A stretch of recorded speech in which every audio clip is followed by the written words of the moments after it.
If you're a gamer and your girlfriend doesn't understand that you can't just pause your game every time she walks in, even though you just texted her that you wanted some food, let me talk to her for a second. Hi, Queen. So you know when you're getting your nails done and you're doing dip and they put the gel on your nail right before they dip it in, you can't just pause because if we did, then all of the glue would dry and it wouldn't get the dip nail polish.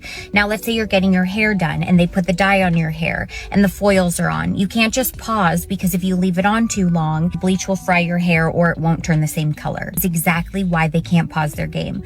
Sure, they just texted you that they wanted food, and by the time you got up there, even though it was 5 seconds later, now they're too busy to even acknowledge your existence. It's okay. They're not doing it on purpose. Just know that they wanted to pause their game, but they couldn't right now. And if you give them a little head tickle and walk away, trust me, they'll thank you later.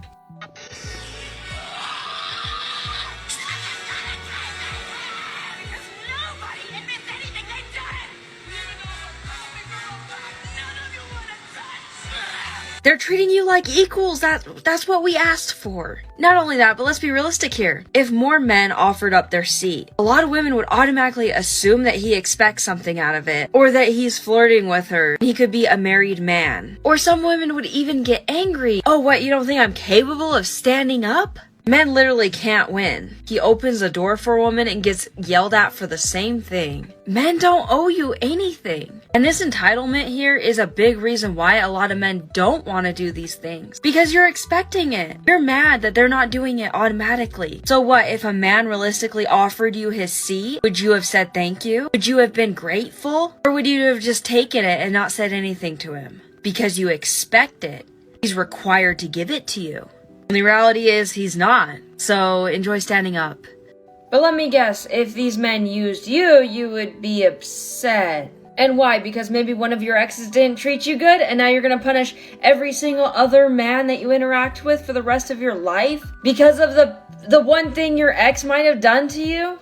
That's giving your ex a lot of power if you think about it. And when you do this long term, you won't know any other way anymore. You'll forget how to have a genuine relationship with someone, and this will also transfer to your other relationships, your friendships, your family, and you'll just be awful to be around overall. You'll have that entitled mindset where you expect everyone to do things for you, and you'll be super transactional. Also, you'll lose the ability to trust anyone, and you can't have a good relationship unless there's some trust there. This whole trend is so ridiculous. I keep seeing videos or pictures of this. Not only that, can you not get your resources yourself? You can't get things yourself. You have to use someone else for it.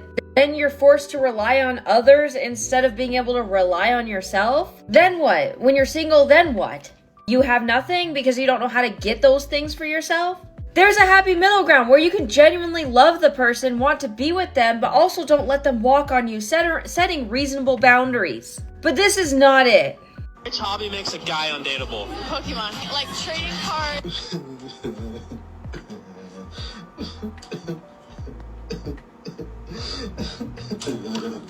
That level of creativity is a major green flag. Not only that, but I find it funny that so many women are concerned, oh, he's going to cheat on me. But his hobby is Pokemon. He's gonna be at home most of the time.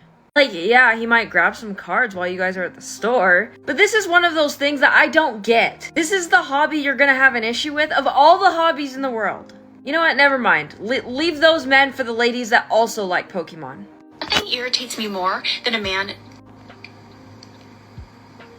I legit thought jokes were supposed to be funny. This is not funny, and it never has been. There's thousands of videos just like this one. And if you're really that irritated by literally half the population, maybe you're the one with the problem.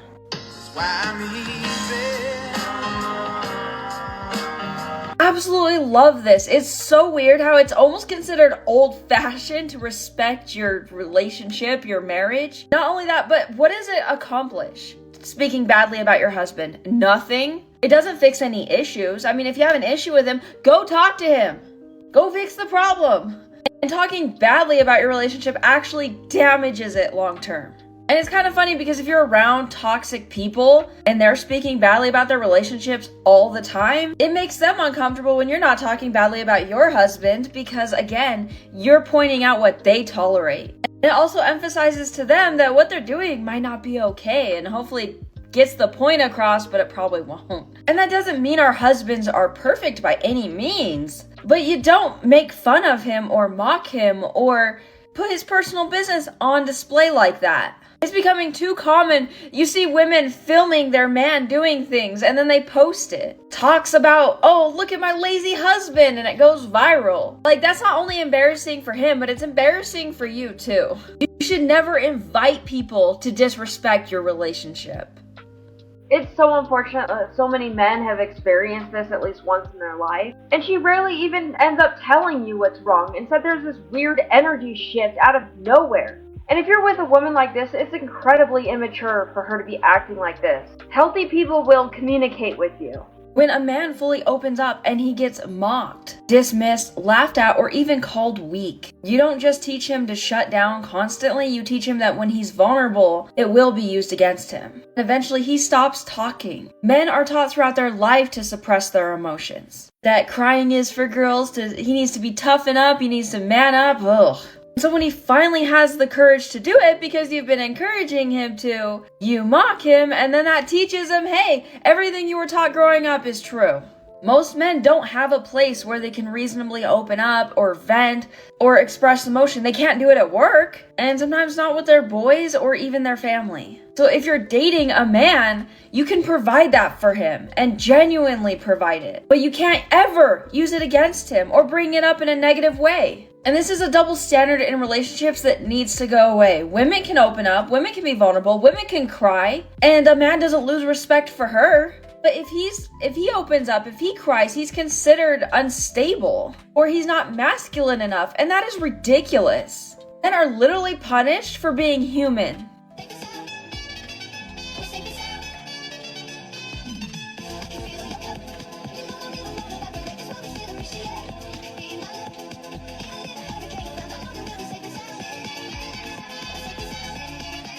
She thinks her boyfriend's cheating because he's gone a long time when he goes on a run. For a lot of us who are runners and love running, I can tell you this right now, if we're stressed out or upset, our runs are typically longer. So maybe consider your paranoia and playing weird games like this, like putting glitter in his earbuds, is probably the reason why he's gone so long. Just so you know. You're not competing with another woman, you're literally competing with his peace at this point.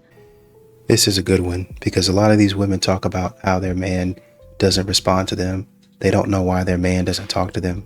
It's because you do stuff like this. Weird stuff, actually. And then you post it online, and then women in the comments validate you for doing something so stupid. You could damage somebody's hearing like this. Don't know if you guys really understand this type of stuff. So I got a comment. I'm convinced that a lot of women date men that they don't actually like. And I would have to agree with that. I think there's some ladies out there who have unreasonably high expectations, and when they cannot find or even get the man that they want specifically, they eventually settle for a guy that they don't see a future with. They still wanted that other guy, so they do try to force that man to change. They see him as like a project. But I've met numerous women who talk about how they had to convince themselves to like the man that they're dating. Instead of just finding a man that they genuinely do like, and if they stop liking him for whatever reason, they break off the relationship. This is another issue with having such unreasonable expectations, is you cannot force someone to change. You cannot have a project. Unless it's like crafting or something. But we all know if we went into a relationship where the other person was just trying to change everything about us, we would be resentful and angry, and rightfully so. Why is it that we go into relationships expecting the other person to change so much? I recently received a message from a man saying that a woman that he was talking to was recently venting to him about how she was having a bad day. And he didn't respond exactly how she wanted him to, and she got really upset about that. I feel like this goes to show just the expectations that we have out of men in general, where he's supposed to not only provide and take her on nice dates and be able to plan really well, but he's also supposed to be emotionally available for her, just like a girlfriend. But also, he has to be masculine enough, otherwise she won't have attraction towards him. We are expecting men to be our therapists, our providers, our protectors, good in the bedroom, be tall and look exactly how we expect him to, have a sense of style but also still be very masculine, know how to clean but also know how to build up in his career and go up the career ladder. At what point are we asking for too much? And at what point do you offload some of the responsibilities you would normally hold him to maybe some girlfriends or some family members? Just because a man may not know exactly what to say when you're upset doesn't mean the relationship is worth nothing. And it also might be as simple as telling him exactly what you are expecting from the situation. If you're venting and you're upset and you want him to just kind of validate your feelings, why not explain that to him? Explain what you want to hear from him. Explain what makes you feel loved and cherished in that moment. It might be that simple. But instead of speaking up, you're like, okay, this guy's not right for me. I'm gonna go find somebody else. After 52 somebody else's, at what point do you stop and be like, okay, maybe I'm contributing to this at least a little bit? Why should women appreciate men more? You don't necessarily have to cheat on a man to lose him. Just make him feel unimportant in your life. Because over time, he'll give up on trying. He starts to give love to someone who actually sees him.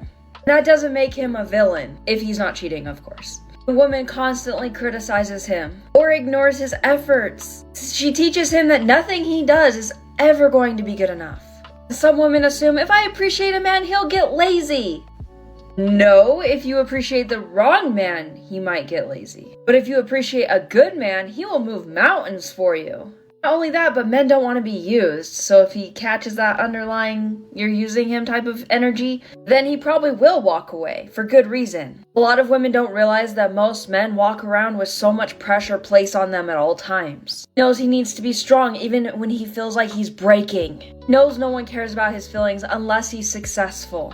And if he can't provide, he feels worthless. When men lose their jobs, they feel like absolute failures. When men are dealing with mental illness, they suppress that because no one tends to listen to men when they speak, especially if it's something that's affecting them personally. Men often suffer by themselves because they're told they're weak when they speak up. When you appreciate him, it cuts through all of that because a man wants to know that what he's doing actually matters. I don't understand why guys have Instagrams. Who said you could do that? I don't understand why women leave their kitchens.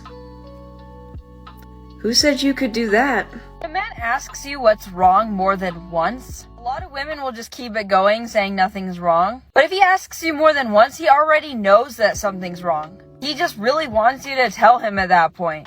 He already knows. He can tell by the way you're acting that there's something up. And men are efficient. He wants to get through it as quickly as possible. And if it's a problem he can fix, he'll probably do his best to fix it for you. Women like to act like men are so clueless, but they're really not. He knows something is wrong. He just doesn't know what it is. So enlighten him. And your boyfriend doesn't give you attention. I'm a little puppy dog that needs attention 24/7. How is this okay? You broke something of his? And you interrupted his game? Oh, but let me guess, you want him to respect you enough and give you attention. Because your needs are the only thing that matter in this relationship. Clearly his needs on wanting to play a game for a little while and de-stress is way too much for you. Would you do something like this to your best friend? Let me guess, the answer's no. Because you respect them. You wouldn't do this to your mom or dad, so why are you treating your partner any different? Don't be with someone that you don't respect. How hard is it to ask him to give you attention, to, after his round or his game or after a couple hours, pay attention to you? Most men would be okay with that. Imagine if he smashed your makeup. I bet you'd throw a huge tantrum. He's supposed to sit there and be all calm when you take a pan to his TV? Lock rule.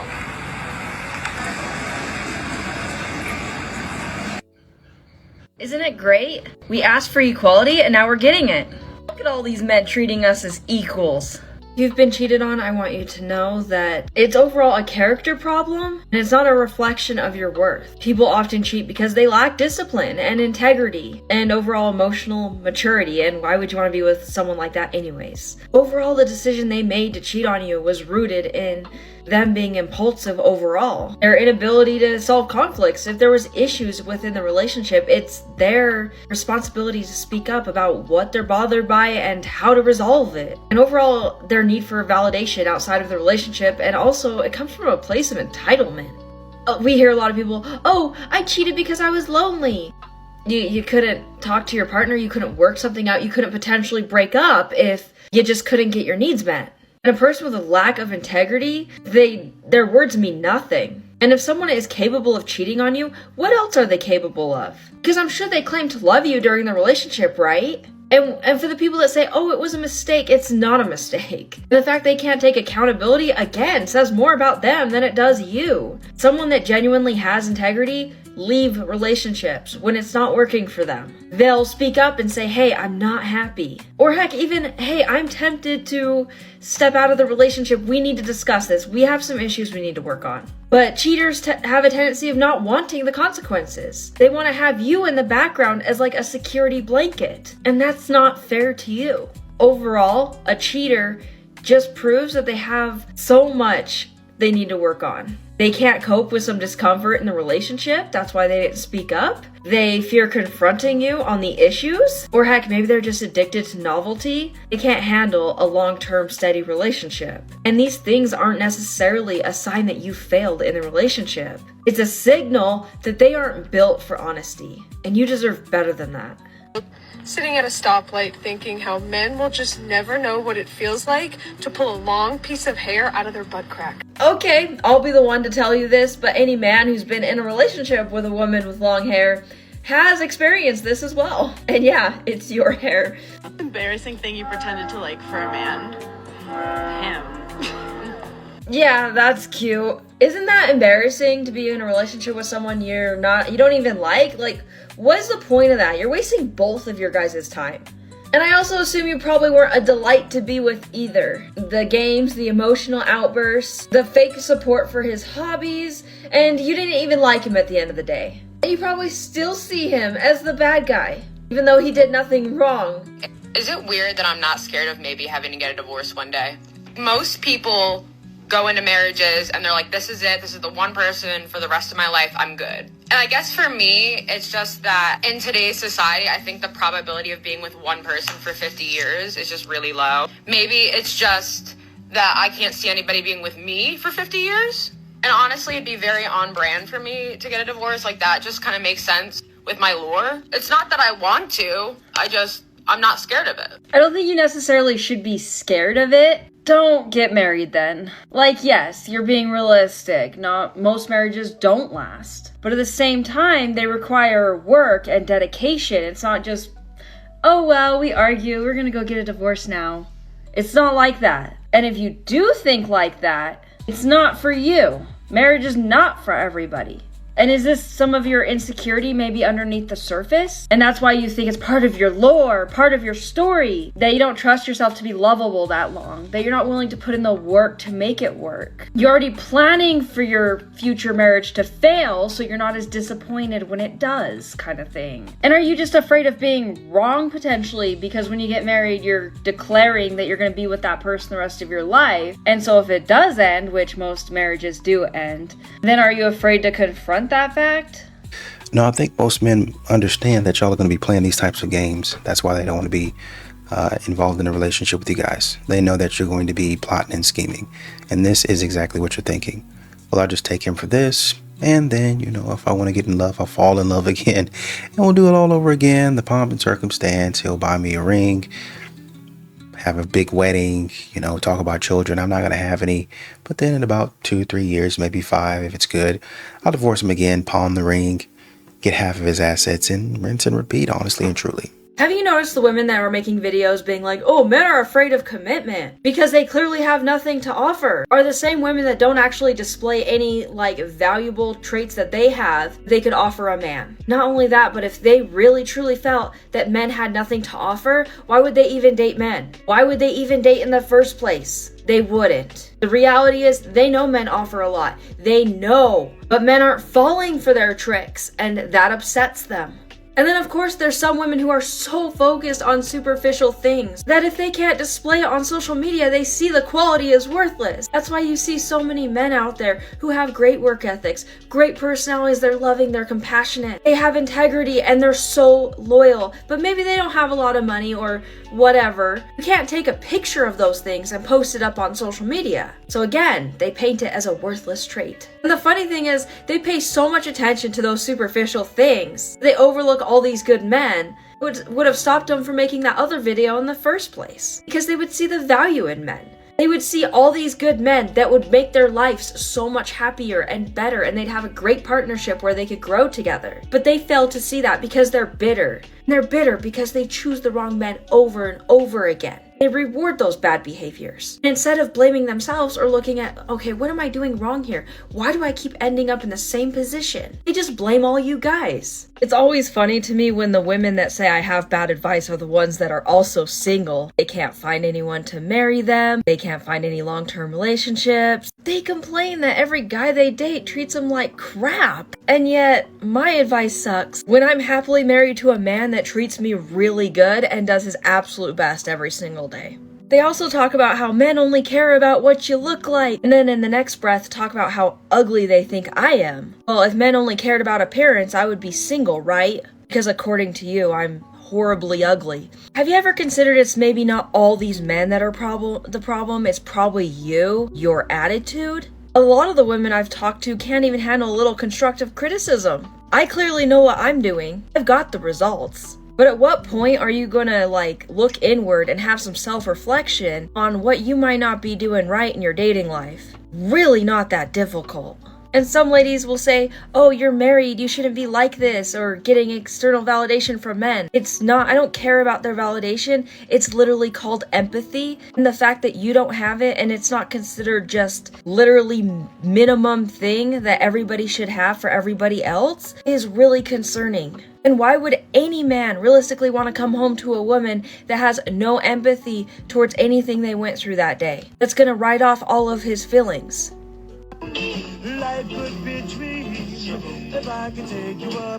And who's responsible for fixing it when it gets messed up? The hole in the wall? Let me guess, him? Or any other damage you make to the house? And if you think about this is a really selfish way to show up in your relationship. Your time means more than his. He needs to drop everything and do exactly what you ask of him. He might not be busy or even just resting or tired or whatever it is. He's not allowed to do those things because everything revolves around your schedule. I don't know, if you're gonna be doing this, then you need to accept full responsibility for any damage that you potentially caused. And also, why even bother asking him if you expect it immediately? Or at least say that, hey, could you do this right now? And don't get mad at him if he sometimes says, no, I can't, I'm busy, or whatever it is. If he were in the kitchen doing this, saying about him cooking himself a meal or something, and that he's not responsible for the mess or whatever it is, women would be livid about that video. Oh, if she doesn't cook when I tell her to, and I make a mess, oh well.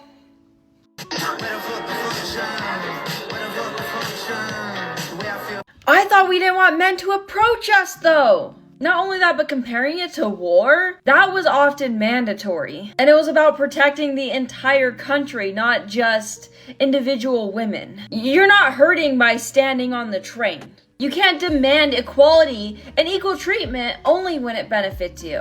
And when men don't give you a seat, they're treating you like an equal. You wanted the same rules in society? Well, you got them. Also, you don't know what those men sitting down have gone through. Even then, they don't need a reason. But some of those men maybe have been spent the last 12 hours working construction. Maybe they've got back pain. Maybe they're upset. Maybe they're having a bad day. But you look at these men and think they're worthless if they don't stand up for you. And you don't even know these men. The entitlement. Those seats are for whoever shows up first. These men owe you absolutely nothing.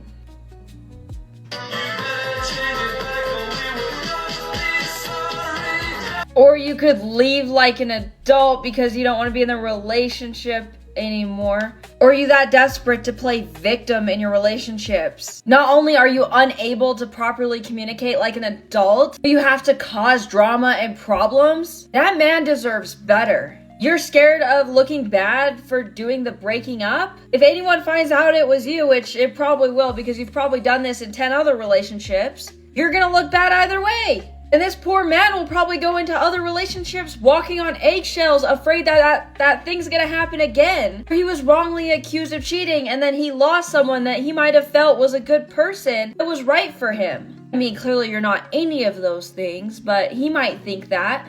I just hope he stumbles across this video so he knows how manipulative you are and that he actually was the one that won in this breakup. He literally just has to find someone who won't manipulate him, and he's already upgraded. You made it easy for him. If you're a gamer and your girlfriend doesn't understand that you can't just pause your game every time she walks in, even though you just texted her that you wanted some food, let me talk to her for a second. Hi, Queen. So you know when you're getting your nails done and you're doing dip and they put the gel on your nail right before they dip it in, you can't just pause, because if we did, then all of the glue would dry and it wouldn't get the dip nail polish. Now let's say you're getting your hair done and they put the dye on your hair and the foils are on. You can't just pause, because if you leave it on too long, bleach will fry your hair or it won't turn the same color. It's exactly why they can't pause their game. Sure, they just texted you that they wanted food, and by the time you got up there, even though it was 5 seconds later, now they're too busy to even acknowledge your existence. It's okay. They're not doing it on purpose. Just know that they wanted to pause their game, but they couldn't right now. And if you give them a little head tickle and walk away, trust me, they'll thank you later. Why on earth would a false accusation carry the same amount of prison time as a grape? You are honestly telling me that you believe a liar and a rapist should spend the same amount of time in jail? Whenever men say this, it honestly just shows me how they downplay grape and they don't understand how harmful grape truly is to a victim. One person lied, which is something that we all do. Another person committed a violent crime against a person. It's funny how you're trying to justify lying in general, but okay. Everybody does it, yeah, but doesn't mean it's okay. It's about the impact of the false allegation. Families are broken, careers destroyed, might spend some time in jail even if he's innocent. And the reality is, if a man is falsely accused, it doesn't just magically go away when he's proven innocent. No, it stays there in his life. None of his family looks at him the same. None of his friends. None of the people that he works with.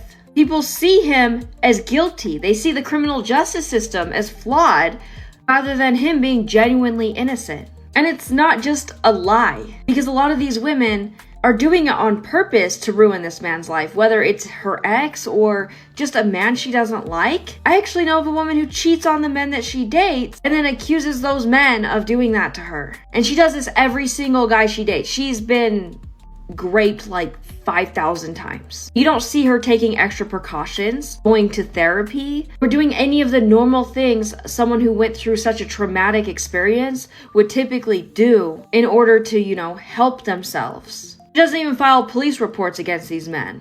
So I know she's full of it. And I know there's situations where you can't and whatnot. I'm not talking about those people out there. You know what? Part 2 coming up. If you lie like that, and this is what we have a problem with women doing. Some women. This is it. You don't take accountability for your actions. By you lying, saying that he did these things and he gets convicted, he gets sent away for a really long time. So if you're trying to take somebody's life away, maybe that should happen to you to deter you from doing that stupidity. But somehow, modern women always have some sort of excuse, some sort of coping mechanism as to why what they did isn't as bad, as to why their wrongs are better than what men do wrong. One woman told me, words don't have a meaning, not like putting your hands on somebody. I said, all of the laws, before they're written, they're spoken, they're conceived. And then people use words to influence people.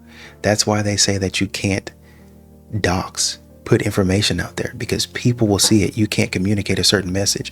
That's what fact checking was about. Because if you say something, people who hear it might be influenced by it and then go do it. Your words lead to action. So if you're out here talking trash and saying certain things about men, now what's happening? Women specifically talking about, we don't like men, and because of words. Did anybody lift a finger? No, not really. Feminism, radical feminism, it's a revolution. It's all out there. Why? Because there was somebody, an influential voice that said something about it, and now we have it. Y'all need to stop downplaying the stuff that y'all do. Be accountable. Shows me how they downplay grape and they don't understand how harmful grape truly is to a victim. Oh, is that right? But you're justifying lying. You're saying it's not as bad. If you truly felt for those victims, you would push against people lying about this. Because the more people lie, the less likely they are to be believed at the end of the day. And that hurts the victims of this. Not only that, but when you said, we all lie, there's a huge difference between eating a cookie and then lying and being like, oh, it wasn't me, even though you really did it. And accusing a man of doing something so horrific when he really didn't do it. And if you truly cared about those victims, you would want to hold everyone accountable. The people who are genuinely guilty of doing this, and the liars. We need to set the standard that lying about something like this is completely unacceptable. That way the victims are more likely to be believed. False allegations ruin lives, and these are innocent men that did nothing. And heck, I'm sure there's women out there who have been falsely accused as well, and it hurts them just as much. Dude here in the comments said, I married my ex because she told me if I didn't, she would go accuse me. Men aren't believed, so what choice did I have? Another guy said something about going and getting proof and things of that nature. And he said, even with proof, the courts don't make men a priority. I have police reports and they still didn't help. These women get emotional. And then when they get emotional because they are emotionally immature, even though they're asking men to be emotionally mature and communicate effectively, they go out and just go according to emotion, whatever they want, whatever they feel, whatever they think. And that's the right way to do things. That's their truth.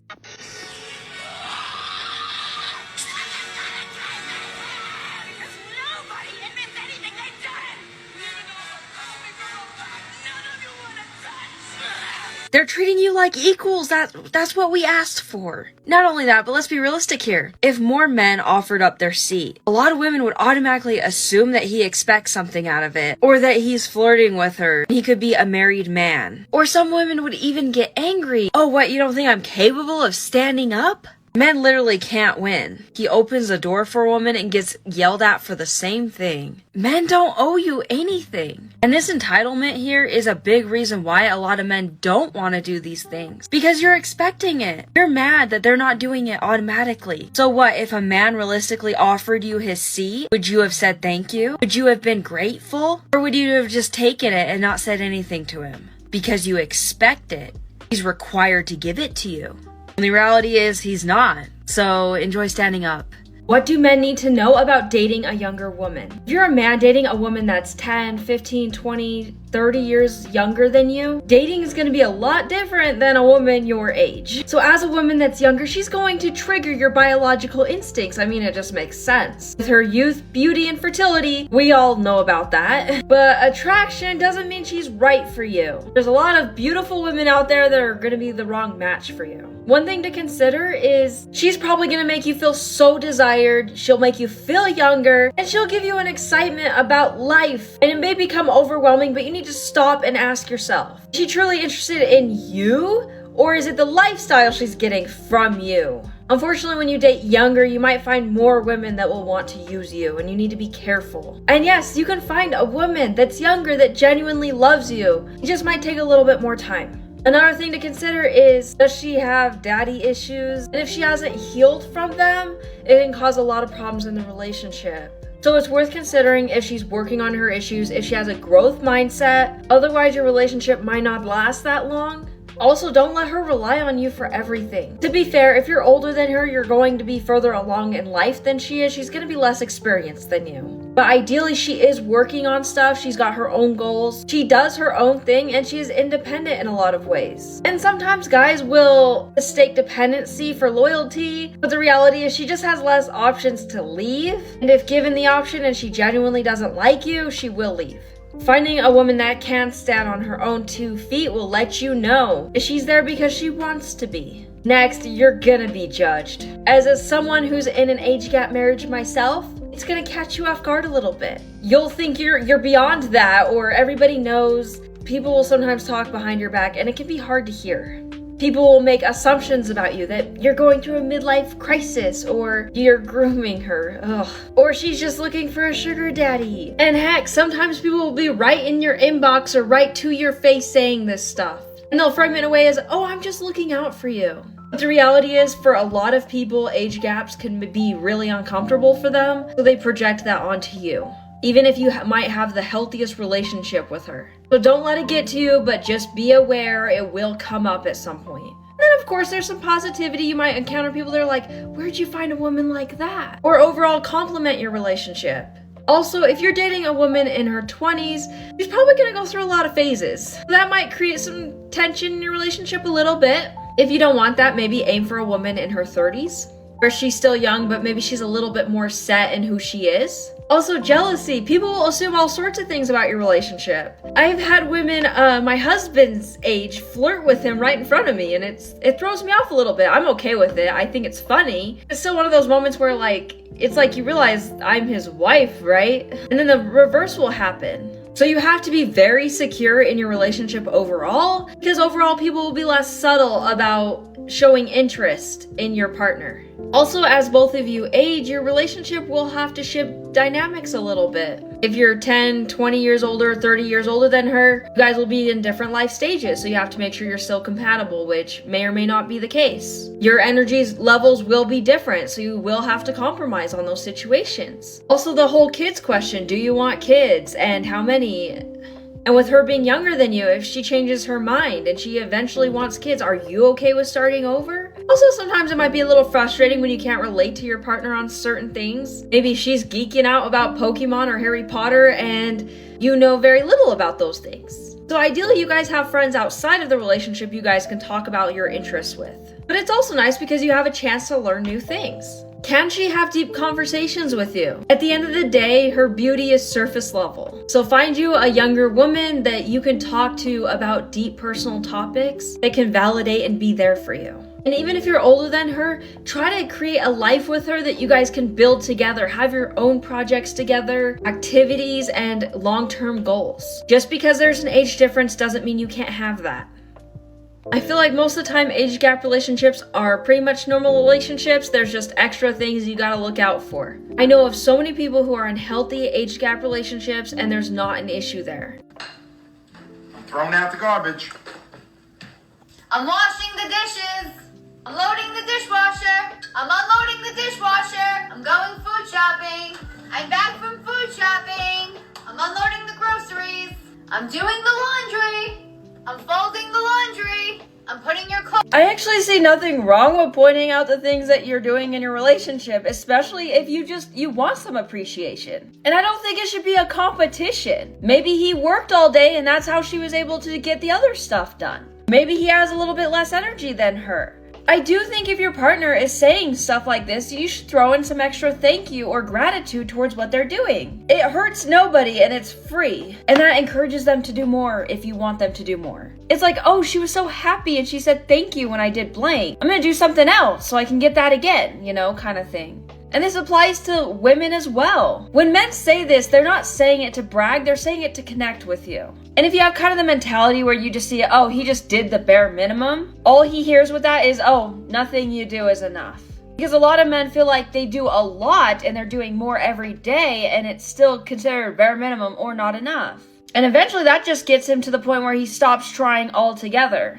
And you don't inspire him to do more when you sit there and shame him for what he's done. Instead, you encourage resentment. And there's situations where you're probably doing less. Maybe he can lift more than you and he's lifting double the amount if you guys went to like Costco or something. But you never see men kind of like throw that in your face. Oh, I'm carrying more than you. Also, if you're too transactional in the relationship, it just becomes exhausting. Honestly and truly, you can't talk that stuff to me because I do all of the stuff that she's talking about and more. I see you have a nice home, so I know you can afford one of those vacuum/mop combo things. And that's going to knock out a lot of the work that you're talking about doing when you sweep and mop, because it does both of those. And nowadays you have intelligent ones where they know this is carpet and they automatically tag it as carpet in the app.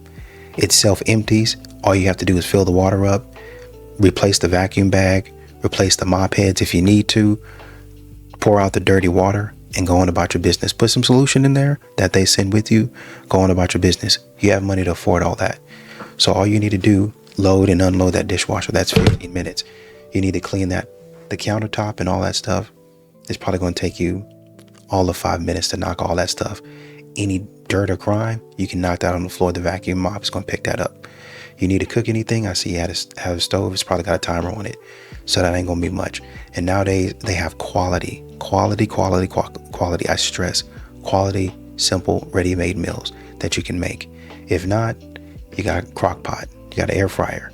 All of those things come in handy. You can throw those in there as dump and go meals. And once again, you have enough money to do a meal plan. So it's not even going to be that big of a deal. I had to go get the groceries. You can do all of that from your phone. All of that your phone. And you don't even have to do Instacart, because a lot of these stores offer a personal shopper for, I don't know, $5. You pay him $5 to shop for you, right? And if there's anything that you want, you can go in there and shop for it yourself. But you just go there and pick it up. You spend about 30 minutes shopping whatever you want. Any coupons, you can price match right there and go on about your business. So all of that yapping that you're talking about, making it seem like you do so much more. And this is why you got to watch what some women say, because what they do is inflate their resume as if they're doing so much. The man takes out the trash in the house. Oh, I'm doing so much more in this house. I'm doing this, and this. And once they step out that house, the man's got to drive. They ain't putting their hand on the steering wheel, nothing. All of the stuff in the garage, all of the stuff in the yard, the man has to touch.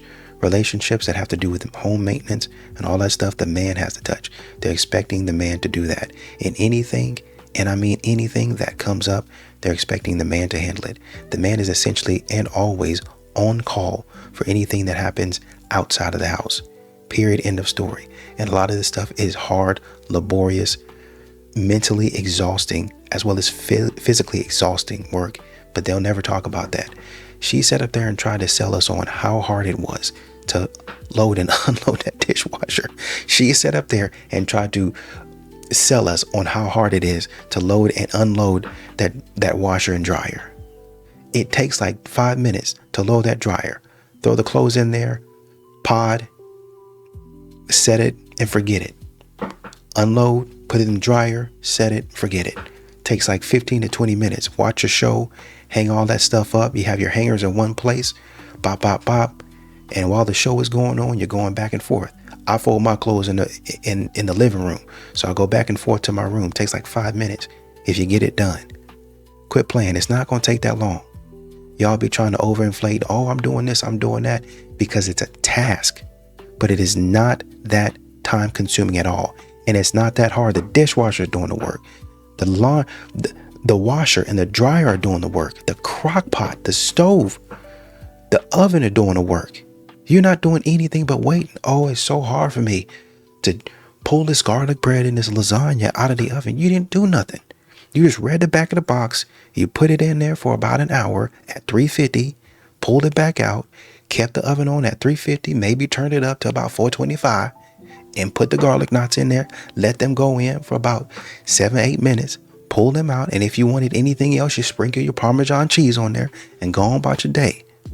You want some Pepsi? We got some Pepsi in the fridge. That's about it. End of story. Y'all think y'all doing so much, you're not. Cut it out.